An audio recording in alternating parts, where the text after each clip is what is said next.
Kubena. He covers the Eagles for The Athletic.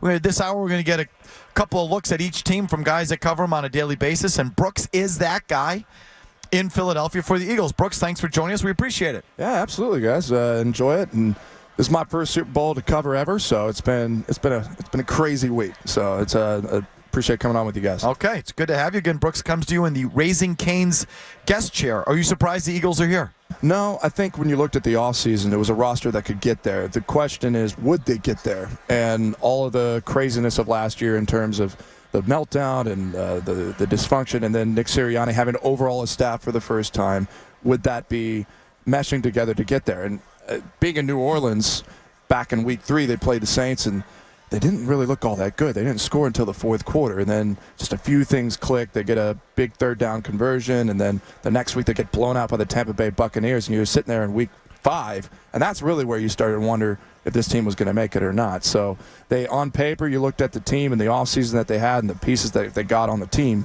You thought it could work if everything came together, but at the beginning of it, there were some questions about whether they'd be here. Okay, so the point that you're talking about, 2-2. That's they right. go 14-1 the rest of the way in the regular season. The only loss was Washington, 36-33, I think it was. I don't want to say breezed through the playoffs, but pretty close. So what changed? Well, in week 5, they really started to look at their offense, and their offensive line really led that conversation. Lane Johnson talked to Landon Dickerson, the left guard, about it too. It's like, look, we've got Saquon Barkley.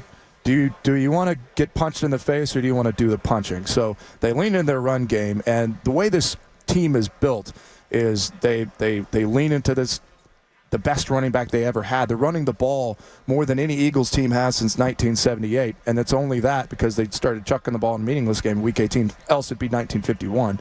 They have a top-ranked defense that they can control the pace of a game. They don't turn the ball over much. They started to talk to Jalen Hurts. Through those first 4 weeks, he was leading turnovers by any quarterback other than one.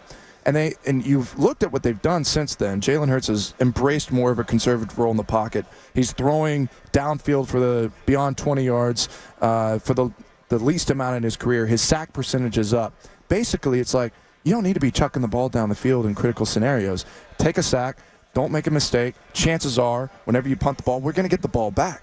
So that's where they really started to lean into their identity of the team afterward. They started really controlling the pace of games. And they only lost that game against the Commanders because Jalen Hurts, in the first quarter, they were up by 2 scores, and he goes out with a concussion. So those things kind of pair together. And even whenever things weren't working right on one side or the other, they still felt in control of the game. Those first 2 playoff games against the Packers and against the Rams, those were close games because the offense really wasn't cashing in on the opportunities that they had. I was talking to Darius Slay, the cornerback for the Eagles, and he said when the 2 come together, that's when blowouts happen. Sure enough, the following against the Commanders, they put it all together. You said that Hurts has embraced that, but why talk of being in a straitjacket after some of these games? And it feels like there is still this thing between him and Nick Sirianni. Whenever he said that, I think it's more like where in the spots that you have, because pointing to the Panthers game, that was where passing was a huge issue. And the next week against the Steelers, it really opens up into a game plan where there is something on the shelf that's collecting dust, and all of a sudden A.J. Brown, Devonta Smith come together and 100 yards both for the first time of the year. Against the Commanders, too, nothing that he did throughout the game was really out of a straitjacket for him. The game plans throughout the year. Where's the comment come from? The comment comes from? Sometimes I don't know, to be honest with you. Is he a little bit of a drama queen? No, I think whenever he's up there, where it's like for such a good team, Brooks. I'm sort of cut in. Yeah. It feels like there's crap that circles the team, and dramas that circle the team. Mm-hmm. And generally you don't see it with teams that successful. And I feel like Hurts is kind of usually in the middle of it, in one way, shape, or form. Well, I think when you look at the situation that he's been in, whenever I started covering the team in 23, so this is his 5th play caller in 5 years. One of the things that he wanted to figure out, and I talked to Lincoln Riley, who coached him with Oklahoma, was he's always invested in, how does this work for me?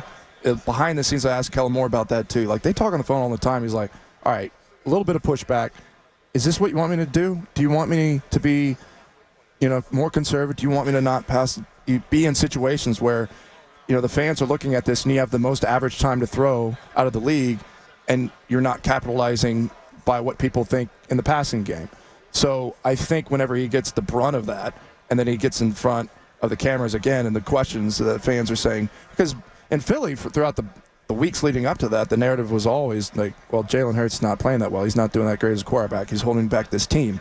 So I think the comment came from, okay, you finally saw that it works whenever I'm asked to do this. And I was talking to Aaron Moorhead, the wide receiver, the Eagles coach, the other day, and part of that, I think, maybe when you think of some of the drama that's around the team, A.J. Brown, I think people kind of point to him, and he's like, all right, passing, and the things that come through that.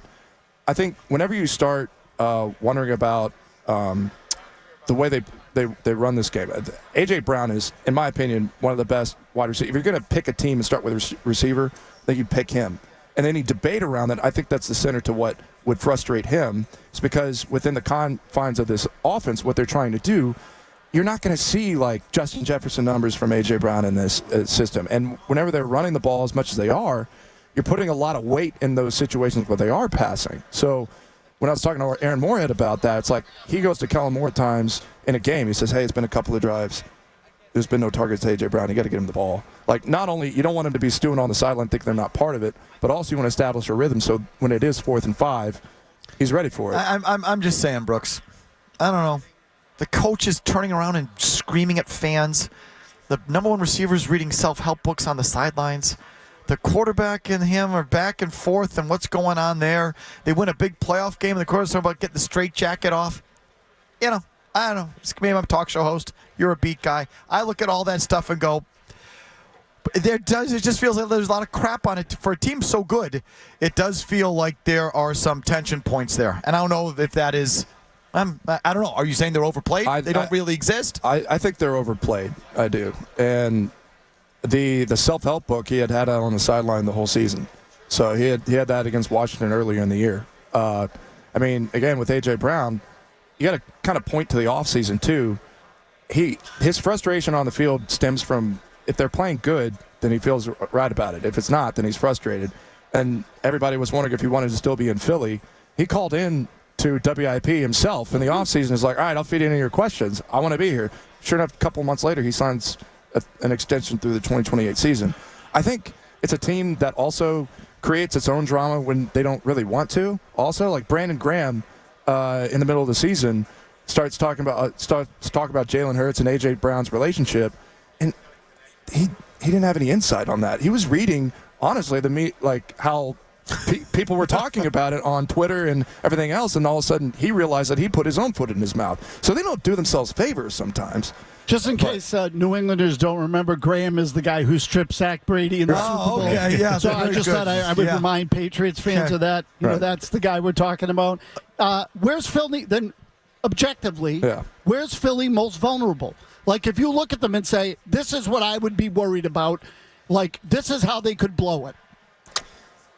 It may sound nominal, but I've been watching Jake Elliott, the kicker people call Jake the Mank, and he's 1 of 8 from 50. And I just look at the game and I see, like, okay, the line's 1.5. This guy is missing point after attempt after point after attempt, can't hit a 50-yard field goal. They coach around him in these games. They won't admit it whenever you ask about him in press conferences, but like they'll be in range of a 51-yarder and they'll either go for it or punt, and they'll say it's like, oh, it's our aggressive situation, or the wind was kind of crazy at this time. If you can't rely on that, that's a big problem. I don't know if people are like, oh, well, I thought it would be the interior line of the linebacker situation, but that to me is a major deal, because we've seen Super Bowls won by field goals. We've seen them lost by field goals, and if it comes down to a kick, I just don't know if they have confidence in Jake. I mean, I talked to him the other day, and he says his preparation is all the same. I mean, kickers are always kind of trying to stay out of their own heads, but that's a major one to me. Who do you like in the game? Brooks Kubena covers the Eagles for The Athletic. What do you like? I like the Eagles. I think even with that main thing that I just said, they built this team to beat the Chiefs. Throughout the playoffs, they don't turn the ball over. They haven't yet. They've turned the ball over 10 times on the defensive side. They can control games. And I think the way if they play that right, they could be in a position where they're up 2 scores at the end of it, and that's the only way that you know that Patrick Mahomes can't kill you.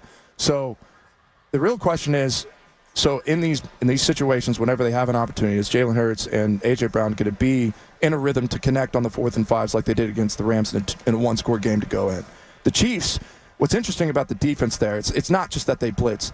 It's that they run dime purposefully, the third most in the league, and the Eagles haven't seen that yet. That's going to confuse the line. You don't know whether his safety's coming, whether he's dropping, whether the defensive end's going to be covering your tight end or not. And Jalen Hurts has to identify all that. There have been times where he has struggled in reading the blitz. He's done the best in his career so far this year, but that's a thing that I think is going to be really interesting if that messes things up. But he's taken sacks and they've still won games. And I think if they still play clean football, they win.